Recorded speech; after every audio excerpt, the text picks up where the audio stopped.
Guide ने फिर भी उसे बोट पर लाकर तुरंत बोट को किनारे लगाया, सीपीआर वगैरह देने की कोशिश की।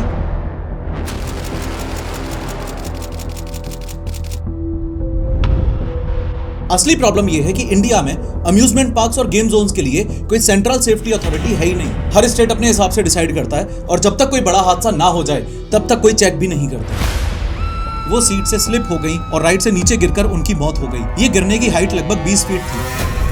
बाहर तक स्मोक निकल रहा था, अंदर कुछ भी दिखाई नहीं दे रहा था। 27 लोग मर चुके थे, जिसमें कई छोटे बच्चे भी थे। कुछ बॉडीज इतनी बुरी तरह जल चुकी थी कि पहचान में भी नहीं आई। गेम जोन के पास फायर सेफ्टी का कोई सर्टिफिकेट नहीं था, एक भी स्प्रिंकलर नहीं था और सिर्फ एक ही नैरो एंट्री एग्जिट गेट था। अगर बाई चांस हवा में सिचुएशन खराब हो गई तो वो इसे हैंडल कर पाएगा या नहीं, इससे कोई फर्क नहीं पड़ता। एरा गैरा नत्थु गेरा सब इंस्ट्रक्टर्स बन जाओ, क्योंकि टूरिस्ट ही इतने आ रहे हैं। आज की इस 3D एनिमेटेड वीडियो में हम फ्रेम बाय फ्रेम इंडिया के अम्यूजमेंट पार्क डिजास्टर्स, लोकल शहरी मेलों में लगने वाले झूले और एडवेंचर स्पोर्ट्स एक्सीडेंट्स का पोस्टमार्टम करेंगे। एकदम ध्यान से समझेंगे कि क्या गलत हुआ, कौन रिस्पॉन्सिबल था, एग्जैक्टली हो क्या रहा है एंड मोस्ट इंपोर्टेंटली इस सब का सॉल्यूशन आखिर है क्या। लेकिन हर बार की तरह शुरू से शुरू करते हैं। बात 1 साल पहले गुजरात स्टेट की है। ये है गुजरात में राजकोट का टीआरपी गेम जोन, एक जगह जहां बच्चे पेरेंट्स और दोस्तों के साथ मजे करने आते थे। 25 मई 2024 को भी ऐसा ही एक संडे था। फुल क्राउड, फुल मस्ती। इस गेम जोन के अंदर हर जगह गेम्स ही गेम्स थे। Bowling, trampoline park, laser tag, mirror maze, go karting और भी कई सारे एडवेंचर जोन्स। सब कुछ एक टिन शेड बिल्डिंग के अंदर था, जो ऊपर से मॉडर्न दिख रही थी, लेकिन ये बिल्डिंग इलीगली कंस्ट्रक्टेड थी। सेफ्टी का कुछ अता पता था ही नहीं, लेकिन पैसों के लालच में गेम्स खिलवाना शुरू कर दिया था। एक कॉर्नर में एक वर्कर वेल्डिंग मशीन से कुछ काम कर रहा था, तभी एक चिंगारी पास ही पड़ी हुई फोम शीट पे गिर गई और आग लग गई। फोम, थर्मोकोल और प्लास्टिक से भरा हुआ था ये गेम जोन, इसलिए आग ने तुरंत फैलना स्टार्ट कर दिया। सिर्फ कुछ ही सेकंड्स में आग ने ट्रैम्पोलिन जोन, स्पाइडर टावर और गो कार्ट एरिया को लपेट लिया। अंदर का काफी सामान फायर कैचिंग मटेरियल था, जैसे टायर्स, प्लास्टिक, फोम एक्सेट्रा, और काफी कुछ जलने लगा। अंदर पैनिक मच गया, लोग भागने लगे, लेकिन सिर्फ एक ही गेट था और ब्लैक थिक स्मोक की वजह से किसी को भी कुछ दिखाई नहीं दे रहा था। इमरजेंसी लाइट्स थी ही नहीं, फायर अलार्म भी नहीं था, सिर्फ चीखने की आवाजें आ रही थी।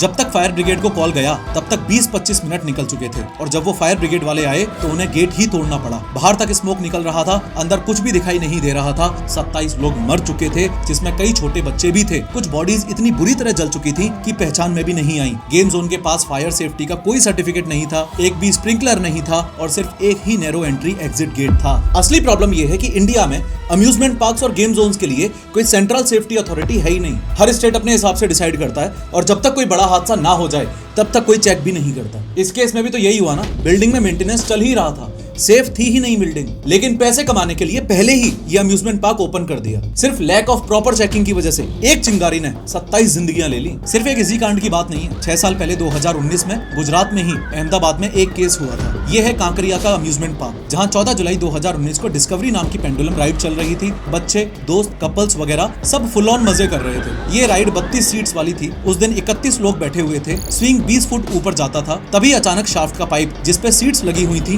वो टूट गया। एक आदमी हवा में उड़ गया। मेन राइड पहले तो सपोर्टिंग पोल से टकराई और फिर राइड एकदम जोर से झटके से जमीन पे आके गिर गई। सीट्स खुली और राइडर्स नीचे गिर गए। 2 लोग तुरंत मर गए, शायद 20-30 साल के, और बहुत सारे लोग जख्मी हो गए। फायर ब्रिगेड, एम्बुलेंसेज और पुलिस ने तुरंत जख्मी लोगों को हॉस्पिटल शिफ्ट किया। टोटल 29 लोग इंजर्ड हुए और कुछ क्रिटिकल कंडीशन में भी थे। जो लोग लाइन में खड़े थे और नेक्स्ट अपने टर्न का उस राइड पर इंतजार कर रहे थे, उन्होंने भी भगवान का भर भर के ही धन्यवाद किया होगा। खैर, पाइप क्यों टूटा? अहमदाबाद म्युनिसिपल कॉर्पोरेशन के फायर ऑफिसर MF दस्तूर ने बताया कि वेल्डिंग फेल हो गई थी। पुलिस और म्युनिसिपल कमिश्नर विजय नेहरा ने क्रिमिनल केस भी फाइल किया। पुलिस ने 6 लोगों के खिलाफ culpable homicide not amounting to murder का केस बनाया। उनमें राइड की कंपनी के MD, मैनेजर और ऑपरेटर्स भी शामिल थे। ये इंसिडेंस दिखाता है कि राइड के पार्ट्स की प्रॉपर मेंटेनेंस ना करना और time to time safety checks ना करना कितना ज्यादा डेंजरस हो सकता है। अगर ये लोग टाइम टू टाइम मेंटेनेंस और सेफ्टी चेक्स करते तो स्ट्रक्चर में जो प्रॉब्लम थी वो पहले ही पकड़ में आ जाती, पर नहीं।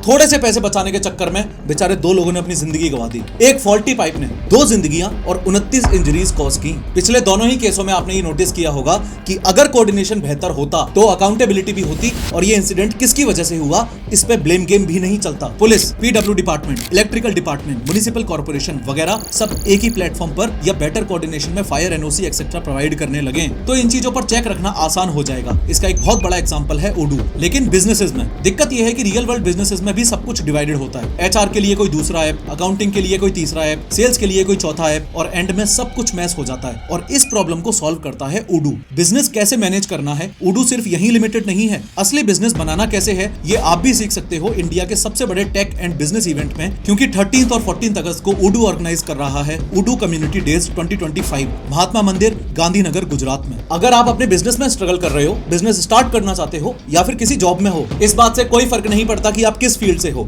अगर आप रियल वर्ल्ड प्रॉब्लम्स को सॉल्व करना सीखना चाहते हो, वो भी industry experts, real business owners और इन्फ्लुएंसर्स से, तो आपको बिल्कुल इंतजार नहीं करना चाहिए। इतना ही नहीं, मैं खुद भी इस उडू कम्युनिटी डेज में आ रहा हूँ, क्योंकि इसमें आपको मिलेंगी 200+ टॉक्स, लाइव डेमोज और इन्फ्लुएंसर गेस्ट सेशंस। इतना ही नहीं, एक्सपेक्टेड है कि इस इवेंट को 20,000 से भी ज्यादा लोग अटेंड करेंगे, जो कि सबसे बड़ी अपॉर्चुनिटी है नेटवर्किंग के लिए। कभी सोचा था कि इतने बड़े इवेंट में एंट्री फ्री होगी, जिसमें आप एक्सप्लोर कर सकते हो उडू का लेटेस्ट वर्जन उडू 19 और उडू स्मार्ट क्लासेस भी। लिंक मैंने डिस्क्रिप्शन में दे दिया है, आप भी रजिस्टर करो और शेयर करो उन सभी फ्रेंड्स के साथ जो टेक्नोलॉजी और बिजनेस की असली दुनिया को पहचानना चाहते हैं। एनीवेज, अब 2019 का ये पेंडुलम राइड एक्सीडेंट और 2024 का amusement park fire accident plus पिछले कुछ सालों में हुए फन एक्टिविटीज में छोटे मोटे हादसों की वजह से गुजरात सरकार की आंखें अब खुल चुकी थी। और फाइनली 13 अगस्त 2024 को गुजरात सरकार ने अम्यूजमेंट पार्क्स और गेम जोन्स के लिए नए नियम बना दिए।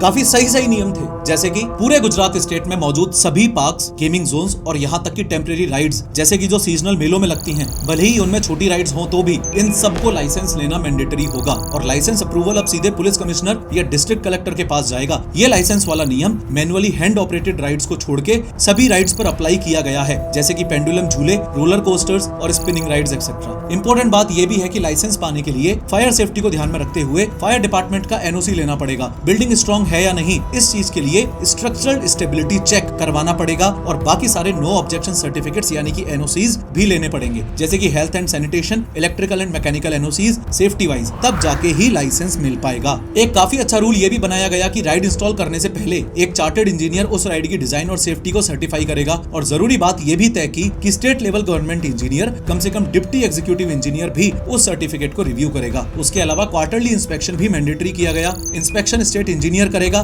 जिसकी रिपोर्ट लाइसेंस अथॉरिटी तक जाएगी। एडिशनली हर अम्यूजमेंट एरिया में सीसीटीवी लगाना जरूरी है, चाहे बुकिंग काउंटर्स हो, राइड्स हो, एग्जिट्स हो, पार्किंग एक्सेट्रा, सब कवर करना जरूरी है। फुटेज को 30 दिनों तक स्टोर रखना जरूरी है और अगर कोई इंसिडेंट बाय चांस हो भी जाए तो उसको लिखित में रिपोर्ट करवाना होगा। और जिस राइड पे एक्सीडेंट हुआ है उस राइड को तब तक बंद रखना होगा जब तक अथॉरिटी अलाउ ना करे। इंश्योरेंस लायबिलिटी भी मैंडेटरी कर दी गई। फॉर एग्जांपल, ऑपरेटर को हर विजिटर के लिए एटलीस्ट 10 लाख रुपए का इंश्योरेंस कवर रखना ही होगा, डेथ या परमानेंट डिसेबिलिटी के केस में, और 7.5 लाख रुपए पार्शियल डिसेबिलिटी के केस में, प्लस 2 लाख रुपए हॉस्पिटल का खर्चा। ये बात भी साफ कर दी गई कि एक बार लाइसेंस मिलने के बाद राइड और उसके स्ट्रक्चर में कोई चेंज नहीं किया जा सकता है अनलेस लाइसेंस अथॉरिटी से क्लियर अप्रूवल मिले। और अगर लाइसेंस रिजेक्ट या कैंसिल हो जाए तो अपील के लिए होम डिपार्टमेंट के डिप्टी सेक्रेटरी लेवल ऑफिसर के पास जा सकते हो। अब ये सुन के आपको ऐसा भी फील आ रहा है ना कि यार खतरनाक ही स्टेप्स लिए हैं गुजरात सरकार ने अम्यूजमेंट पार्क्स और गेम जोन्स की सेफ्टी के लिए। और सही है, फील आना भी चाहिए, क्योंकि इतने स्ट्रिक्ट रूल्स बना देना बहुत ज्यादा जरूरी था। लेकिन प्रॉब्लम क्या है, उस प्रॉब्लम को ध्यान से समझो।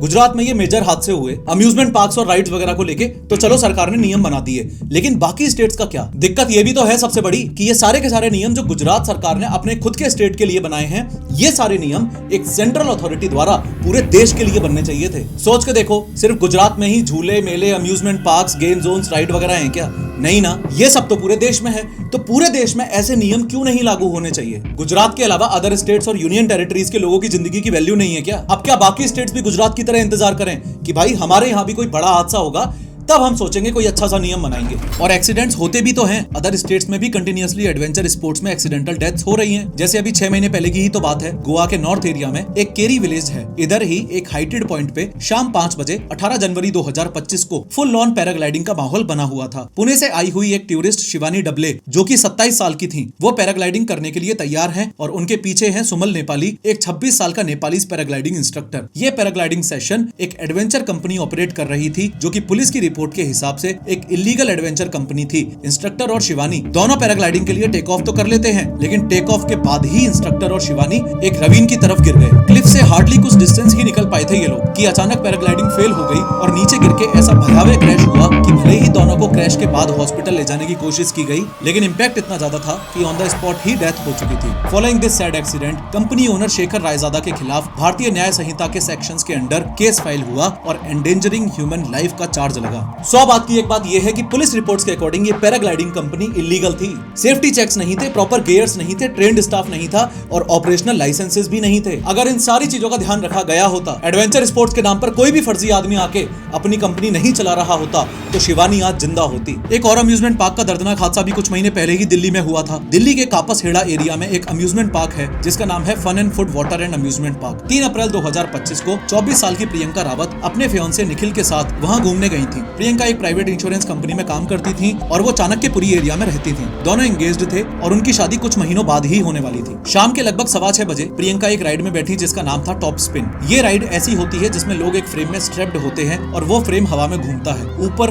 नीचे घूमता हुआ रोटेट करता है। इस राइड में लोगों को सिक्योर करने के लिए एक शोल्डर हार्नेस और सीट बेल्ट सिस्टम होता है, पर जब राइड शुरू हुई कुछ ही सेकंड्स बाद प्रियंका की सीट बेल्ट फेल हो गई, वो सीट से स्लिप हो गई और राइड से नीचे गिरकर उनकी मौत हो गई। ये गिरने की हाइट लगभग 20 फीट थी। राइड के ऑपरेटर और स्टाफ ने तुरंत राइड बंद की और एम्बुलेंस बुलाई। प्रियंका को तुरंत हॉस्पिटल ले जाया गया, लेकिन तब तक बहुत देर हो चुकी थी। डॉक्टर्स ने उन्हें डेड डिक्लेयर कर दिया। फिर पुलिस ने जाके पार्क की टेक्निकल इंस्पेक्शन की और पता चला कि राइड का सीट बेल्ट सही से लॉक नहीं हुआ था। राइड ऑपरेटर ने सिर्फ आंखों से देखकर बेल्ट को चेक किया था, लेकिन प्रॉपर्ली मैनुअली पुल करके टेस्ट नहीं किया था। इसलिए जब राइड रोटेट हुई, प्रियंका की बेल्ट लूज हो गई और उसका पूरा बॉडी सपोर्ट खत्म हो गया। दिल्ली पुलिस ने राइड ऑपरेटर, सुपरवाइजर और पार्क के ऑपरेशंस मैनेजर के खिलाफ FIR रजिस्टर की। सेक्शंस लगाए IPC सेक्शन 289 मशीनरी यूज में लापरवाही और सेक्शन 106 नेग्लिजेंस की वजह से मौत। प्रियंका के फियांसे निखिल ने बताया कि उन्होंने स्टाफ को पहले ही बोला था कि सीट बेल्ट लूज लग रही है, लेकिन ऑपरेटर ने कैजुअली कह दिया, अरे ठीक है, कोई दिक्कत नहीं होगी। सोच के देखो ये कितनी बड़ी गलती थी।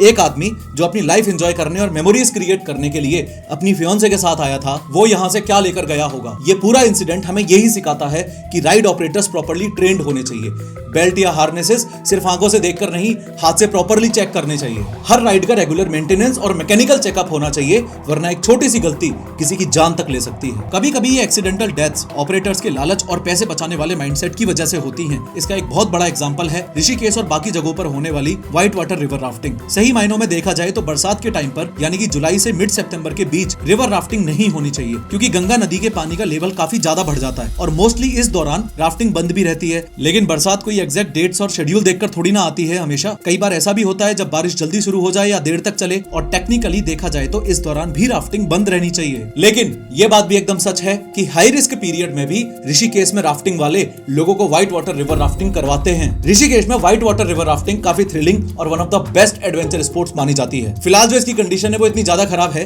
कि प्राइवेट राफ्टर्स और स्मॉल ऑपरेटर्स की वजह से काफी सारे इंसिडेंट्स तो रिपोर्ट ही नहीं हो पाते हैं। जिस लेवल का सीवियर इंजरी और डेथ रिस्क इस स्पोर्ट्स में इन्वॉल्व है, उस लेवल का ऑन रिकॉर्ड डेटा हमको व्हाइट वाटर रिवर राफ्टिंग के रिगार्डिंग देखने को मिलता ही नहीं है। जिन दुकान वालों के पास राफ्टिंग के कॉन्ट्रैक्ट्स, बोट्स एंड इक्विपमेंट्स होते हैं और जिनके पास आप पैसे जमा करवाते हो और लायबिलिटी वेवर पर साइन करते हो, उन्हें राफ्टिंग सर्विस प्रोवाइडर्स बोला जाता है। और जो आपके साथ आपको राफ्टिंग करवाने ले जाते हैं वो राफ्टर्स होते हैं, उन्हें गाइड्स या इंस्ट्रक्टर्स बोल दिया जाता है। जो राफ्टिंग सर्विस प्रोवाइडर्स हैं वो राफ्टिंग पर भेजने से पहले अपने ऑफिस में बिठाकर ये जरूर करवा लेते हैं कि भैया इस पेपर पर साइन कर दो, अगर मर गए तो हमारी जिम्मेदारी नहीं है। चलो ये कॉन्सेंट लेना, लायबिलिटी वेवर और अंडरटेकिंग साइन करवाना एक अलग बात है, लेकिन ये तो राफ्टिंग सर्विस प्रोवाइडर्स की जिम्मेदारी है ना कि जो इंस्ट्रक्टर या गाइड साथ में जा रहा है वो वाकई में प्रोफेशनल हो, बिना किसी प्रोफेशनल के कोई नौसिखिया लोगों के साथ ना भेज दिया जाए। ये भी तो राफ्टिंग सर्विस प्रोवाइडर की जिम्मेदारी है कि राफ्टिंग सिर्फ तभी अलाउड हो जब गंगा का वाटर लेवल सेफ जोन में हो। ये तो राफ्टिंग सर्विस प्रोवाइडर्स की जिम्मेदारी है ना कि इक्विपमेंट सारे के सारे ऑन पॉइंट हो। लेकिन व्हाइट वाटर रिवर राफ्टिंग फिलहाल ऋषिकेश में इतनी ज्यादा अनऑर्गेनाइज्ड है कि टोटल राफ्टिंग पार्टिसिपेंट्स के ऑफिशियल स्टैटिस्टिक्स ही नहीं मिल पाते हैं। यही रीजन है कि ऐसे एक्सट्रीम एडवेंचर स्पोर्ट्स में प्रिसाइज फैटेलिटी रेट्स की एक्यूरेट कैलकुलेशन की भी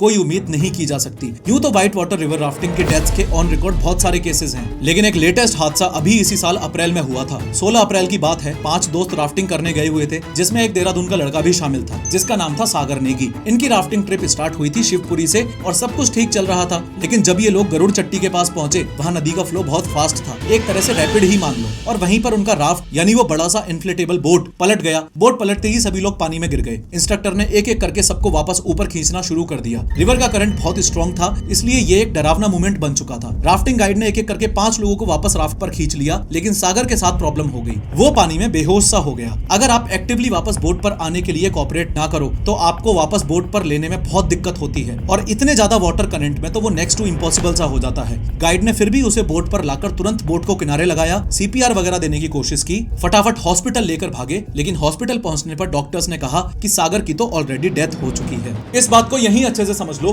कि इस वीडियो के जरिए हमारी लड़ाई इस मानसिकता से है कि एडवेंचर स्पोर्ट्स में होने वाली एक्सीडेंटल मौतें सिर्फ इसलिए हो रही हैं क्योंकि किस्मत में लिखा हुआ था। अरे नहीं भाई, ऐसा नहीं है। उठा के तो देखो पुराने के पुराने सारे केसेस, मैक्सिमम केसेस में ये मौतें जो हो रही हैं ये नेग्लिजेंस की वजह से हो रही हैं। किसी राइड ऑपरेटर ने ढंग से सीट बेल्ट चेक नहीं की, कोई इलीगली अम्यूजमेंट पार्क चला रहा था, किसी के पैराग्लाइडिंग इंस्ट्रक्टर्स ट्रेंड ही नहीं थे, एक्सेट्रा एक्सेट्रा।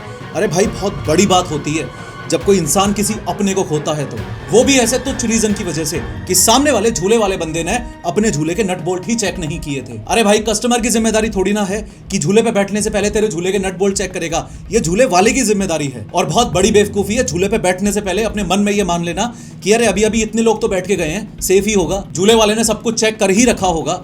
अगर इन राइड ऑपरेटर्स में इतनी सेंस ऑफ रिस्पॉन्सिबिलिटी होती तो फिर क्या ही बात थी। और जब सामने वाले से सेंस ऑफ रिस्पॉन्सिबिलिटी नहीं रखनी होती है ना, तब लॉस बनाने होते हैं, कड़े से कड़े नियम होने चाहिए, वरना लाइसेंस रद्द करने में देरी नहीं करनी चाहिए। और चलो मान लो किसी मेले में झूले पे झूलने से या अम्यूजमेंट पार्क की किसी राइड से मौत ना भी हो, सिर्फ इंजरी हो, तो भाई मैं दूसरे बंदे की लैक ऑफ रिस्पॉन्सिबिलिटी की वजह से खुद पे इंजरी क्यों सहूं? अगर मुझे कोई मिनिमल या सीवियर इंजरी हो जाए तो कोई ना कोई तो ऐसा होना चाहिए ना जो इस चीज की जिम्मेदारी ले। व्हाइट वाटर रिवर राफ्टिंग में जान गंवा देने वाले सागर नेगी के इन्वेस्टिगेशन को 3 महीने हो चुके हैं। सब कुछ पैसिव तरीके से चल रहा है, ना इन्वेस्टिगेशन का कोई कंक्लूजन, ना कोई जिम्मेदारी लेने वाला, कुछ भी नहीं है। लोगों ने एडवेंचर स्पोर्ट्स और एक्सीडेंटल डेथ को कंफ्यूज कर दिया है। बहुत आसानी से लोग बोल देते हैं अरे एडवेंचर स्पोर्ट्स में पार्टिसिपेट करोगे तो मौत तो हो ही सकती है। अब मैं ये नहीं बोल रहा कि ये स्टेटमेंट पूरी तरह से गलत है, मैं ये बोल रहा हूँ कि ये स्टेटमेंट बहुत ज्यादा जनरलाइज कर दिया है लोगों ने। इस स्टेटमेंट को स्पेसिफाई करने की जरूरत है। एडवेंचर स्पोर्ट्स में पार्टिसिपेट करोगे तो मौत हो सकती है, लेकिन उस एक्सीडेंट का एग्जैक्ट रीजन क्या था वो भी तो पता होना चाहिए ना।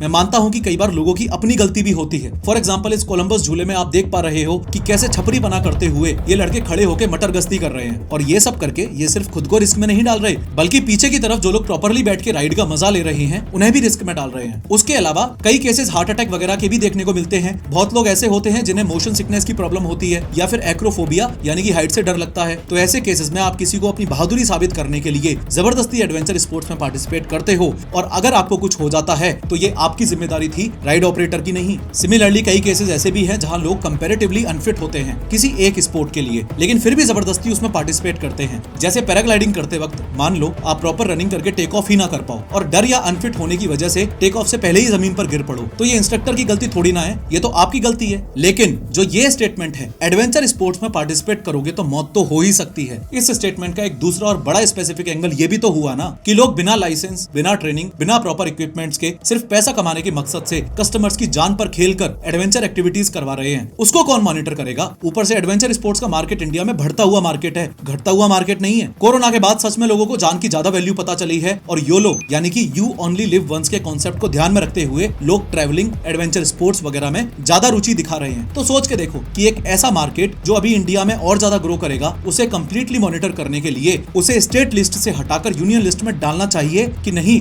उसके लिए एक सेंट्रल अथॉरिटी होनी चाहिए कि नहीं। कई सारी कंट्रीज में एक सेंट्रल अथॉरिटी या नेशनल लेवल बॉडी होती है जो एडवेंचर स्पोर्ट्स और अम्यूजमेंट पार्क सेफ्टी स्टैंडर्ड्स को बनाती, इंप्लीमेंट करती और मॉनिटर करती है। जैसे अमेरिका में ASTM इंटरनेशनल यानी कि American society for testing and materials amusement rides के लिए स्पेसिफिक सेफ्टी कोड्स बनाता है। ACCT यानी कि association for challenge course technology Zipline, rope course जैसे एडवेंचर स्पोर्ट्स के लिए डिटेल्ड टेक्निकल स्टैंडर्ड्स तय करता है। न्यूजीलैंड में वर्क सेफ NZ हर ऑपरेटर को रजिस्ट्रेशन, रेगुलर इंस्पेक्शन और ट्रेंड स्टाफ रखने के लिए जिम्मेदारी देता है। यूके में HSE यानी कि health and safety executive adventure activities और अम्यूजमेंट पार्क्स को रेगुलेट करता है। ऑपरेटर को एडवेंचर एक्टिविटीज लाइसेंस लेना पड़ता है, लेकिन वहीं दूसरी तरफ इंडिया में सिर्फ ATOAI है यानी कि adventure tour operators association of India, और इसके गाइडलाइंस सिर्फ रिकमेंडेटरी नेचर के हैं, मैंडेटरी नहीं है। कोई सेंट्रल अथॉरिटी नहीं है, हर स्टेट का अपना अपना नियम है, कोई फॉलो करता है, कोई फॉलो नहीं करता। बाहर कई सारे देशों में इक्विपमेंट्स जैसे हार्नेस, हेलमेट, रोप वगैरह की रेगुलर लैब टेस्टिंग होती रहती है। एक्सपायरी ट्रैकिंग और सर्टिफाइड सेफ्टी ऑडिट होता है। इंस्पेक्शन हर 6 महीने या 1 साल में मैंडेटरी होता है by an independent certified authority. लेकिन अपने देश में कई जगह तो लोकल जुगाड़ इक्विपमेंट्स यूज किए जाते हैं, बिना किसी सर्टिफिकेशन के। सेफ्टी ऑडिट कई जगह तो होता ही नहीं है, और जहां होता है वहां भी बस एक फॉर्मेलिटी बन के रह गया है। फॉर एग्जांपल, ऋषिकेश राफ्टिंग या हिमाचल के पैराग्लाइडिंग स्पोर्ट्स में कई बार ऐसे ऑपरेटर्स मिल जाते हैं जो बिना ट्रेनिंग या सर्टिफाइड सेफ्टी गियर के काम कर रहे होते हैं। बाहर के कई देशों में हर ऑपरेटर को लाइसेंस लेना पड़ता है और उनके स्टाफ को भी सर्टिफाइड होना पड़ता है। Zip lines, bungee jumping, paragliding, इन सब के लिए अलग अलग सर्टिफाइड ट्रेनिंग और एग्जाम्स होते हैं, लेकिन इंडिया में लाइसेंस का कोई यूनिफॉर्म रूल नहीं है। कई जगह तो बिना लाइसेंस या एक्सपीरियंस वाले लोग ही एक्टिविटीज चला रहे हैं। इंस्ट्रक्टर ट्रेनिंग के नाम पर कुछ स्टेट्स में सिर्फ 3 दिन का क्रैश कोर्स होता है, जो कॉमन सेंस से ही समझ आ रहा है कि काफी नहीं है। फॉर एग्जांपल, अपने यहाँ ऐसे भी केसेस देखने को मिलते हैं कि पीक सीजन में ज्यादा पैसे कमाने के चक्कर में अगर डिमांड ज्यादा आ रही है तो अनट्रेंड लोगों को भी इंस्ट्रक्टर्स बना देंगे। जिनको बस बेसिक गियर पहनना और इक्विपमेंट्स यूज करना आता हो,